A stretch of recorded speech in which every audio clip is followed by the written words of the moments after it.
case. There's also the Children's Services case, which we will be asking for permanent custody of all 16 kids. So we've got that case. We are asking for permanent custody of all 16 kids. That sentence, spoken into a county microphone by Prosecutor William Archer, landed like a verdict, not a request. Think of a gavel made of glass. It looks solid, it sounds final, but the moment it strikes, it shatters into 1,000 questions about what was done and what was left undone. In the law, permanent custody is the nuclear option. It means the state has concluded that home is not a sanctuary, it is a crime scene. The paperwork already knew. Temporary custody of the children.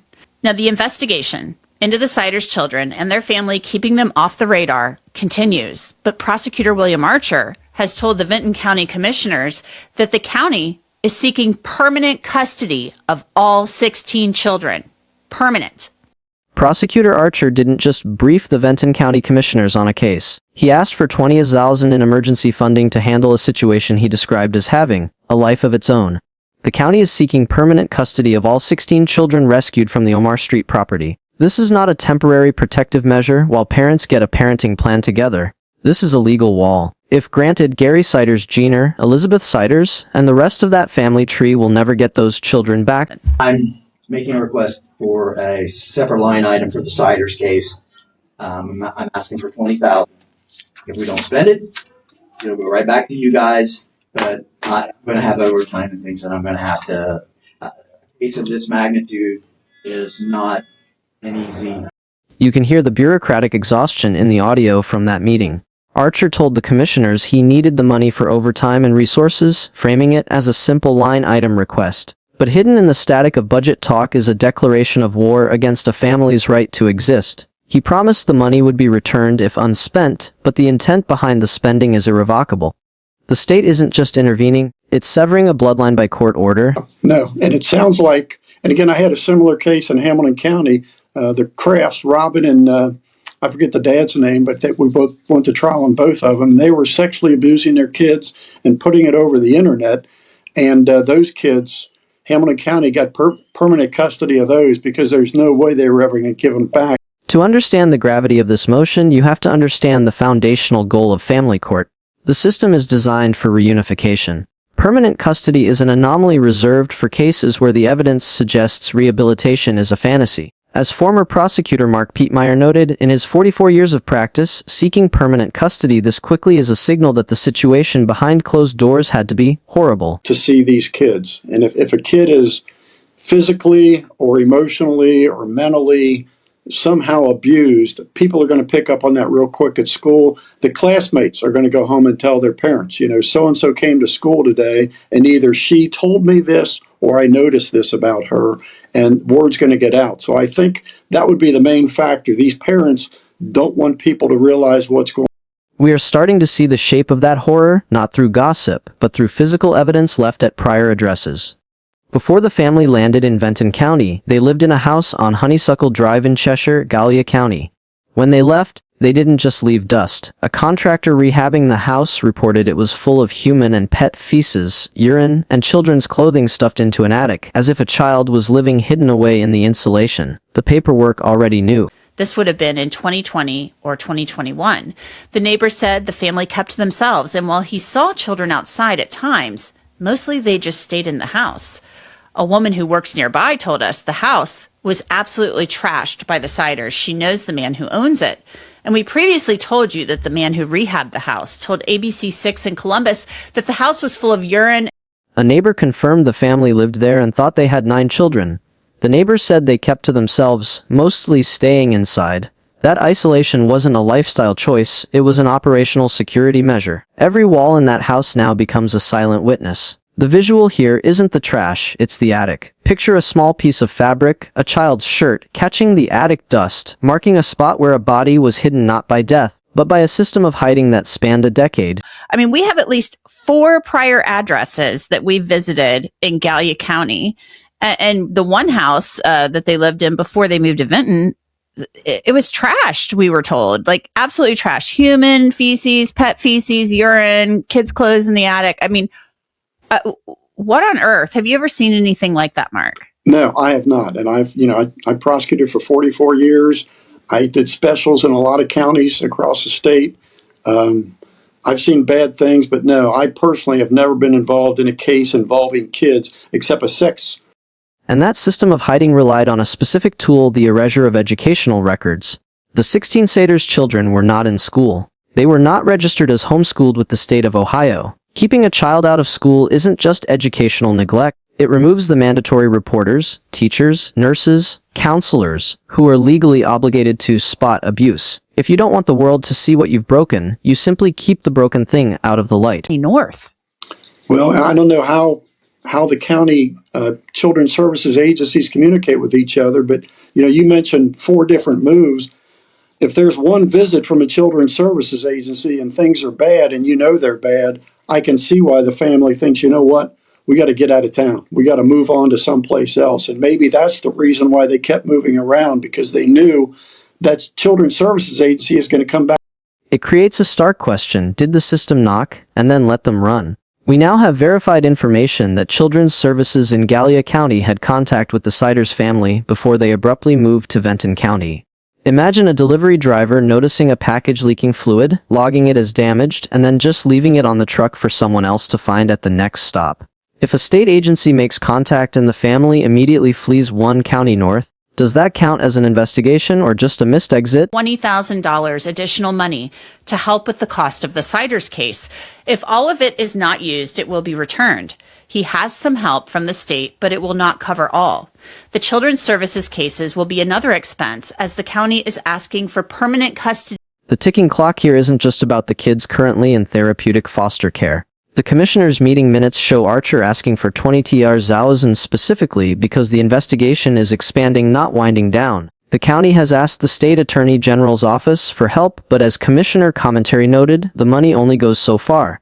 In a poor county dealing with an unprecedented crisis, the clock is ticking on the statute of limitations and the safety of the house itself, which is currently being secured against trespassers. Weekly meeting that takes place. It was open to the public, and it's not uncommon for a prosecutor to update commissioners on a high-profile criminal case, especially when they're asking for more funding. And there was discussion about the scope of the investigation and the resources it's requiring for this small county. Archer addressed the scope plainly, admitting the criminal case is just one head of the hydra. There is the criminal case, the permanent custody case, and a concurrent investigation into crimes that started all of this. If this case was a powder keg, the initial spark wasn't the discovery of the 16 kids, it was something else. The prosecutors know it, the court knows it, but the public doesn't. So here is the thriller question: what did the state find in that house that was worse than 16 hidden children? I could see one thing is if he pleads him guilty, there's evidence that could be used against him in the future on other crimes. And a public indecency is a weird charge. The fact that people are outside exposing themselves, and if there's some kind of sex offenses coming down the road. To trace the origin of the blast, we look at the strange fuse lit in late May. Gary Ciders Jr. is charged with public indecency for allegedly exposing himself to a non-family member at the Omar Street address 4 separate times between May 23rd and May 31st. It's a misdemeanor, but the timing is critical. Mark Pietmeyer points out that any guilty plea to a sex-related offense, even a minor one, can be used as an admission against interest if a larger sex crimes investigation is brewing. Somebody reported that Gary Jr. was exposing himself at the home address on 4 different occasions in the last week of May. So Yes. in my mind, I'm like, well, what took so long? Because that's a pretty, unless there was a lag in reporting it, what do you think could be behind that? Again, it's a smaller county. It's got a smaller police department. The police executed the search warrant on June 30th. Why the 1-month gap? Someone reported indecent exposure. That should trigger a swift knock on the door, not a strategic federal operation. Meyer suggests the local force, limited by size, might have started peeling the wallpaper and decided they needed heavy backup. Specifically the Ohio Bureau of Criminal Investigation and the AG's Computer Crimes Division, to process what they suspected was festering on hard drives or in the walls. Yeah, it's just unbelievable to me that you'd have 16 kids and it doesn't seem that they all have bedrooms or share bedrooms because they're in this house that's 13 to 1,500 square feet. I'm assuming they don't have 16 beds in that house. So how they were actually living is just beyond me, and we'll find out more information. The prosecutor has confirmed they are conducting forensic examinations of electronic devices. In modern child endangerment cases, that forensic analysis isn't just looking for evidence of what happened, it's looking for evidence of what was recorded. The difference is the metric of evil. If you find a starving child, you have neglect. If you find a digital market or a dissemination network, you have a conspiracy that continues to victimize long after the physical rescue. The hard drives are the real house of horrors of those children. So what does that tell you? I mean, if you're seeking permanent custody, that is granted through a dependency action, those people are never getting those kids back. No. This forensic reality transforms the legal strategy. When the prosecutor says permanent custody, he is speaking the language of a dependency action. But Meyer clarifies that the state's endgame here mirrors another infamous Ohio case where parents received life sentences. If a child dies as a result of severe abuse during a felony, it's felony murder. The state isn't just preparing for a custody battle, they are building a bulwark to ensure that even if the parents eventually walk, they never parent again. She turned 15 or while she was maybe around 14 years old. They go to West Virginia to get married. We've heard different stories about her demanding to do this and other things. I mean, either way, her parents had to sign off on this.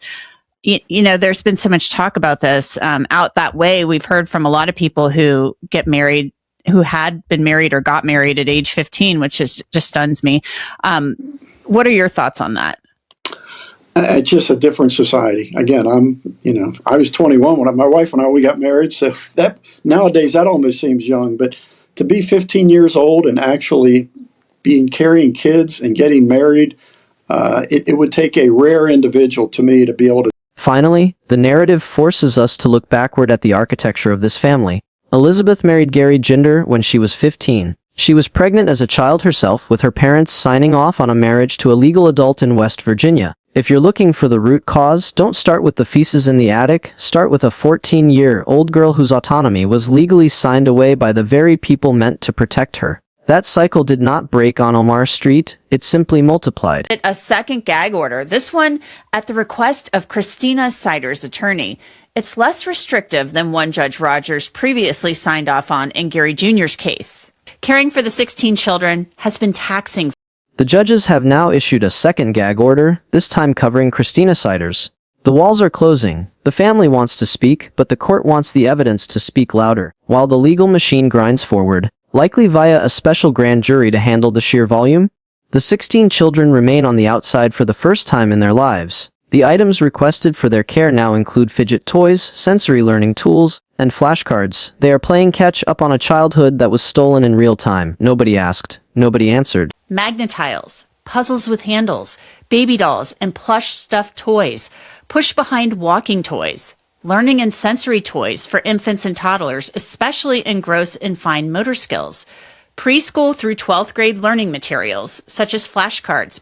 As the South Central Ohio Job and Family Services releases its donation list, the public is left to sift through the minutes of the July 14th Commissioners' meeting. That's the specific document at the center of this procedural earthquake.